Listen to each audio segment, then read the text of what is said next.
Rockstar সিনেমার এই দৃশ্য দেখে সিনেমা হলের সকল দর্শক কেঁদেছে। শেষের দৃশ্যটি এমন বেদনাদায়ক যেটি দর্শকদের হৃদয়ে দাগ কেটে এখনো আছে। এই দৃশ্যটি দেখে সিনেমা হলের প্রতিটি দর্শকের চোখে জল এসে গেছে।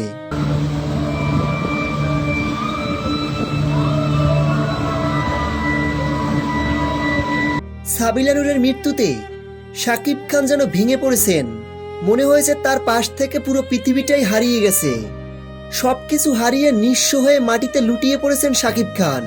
একটি ঝড় এসে মুহূর্তেই সবকিছু তছনছ করে দিয়েছে।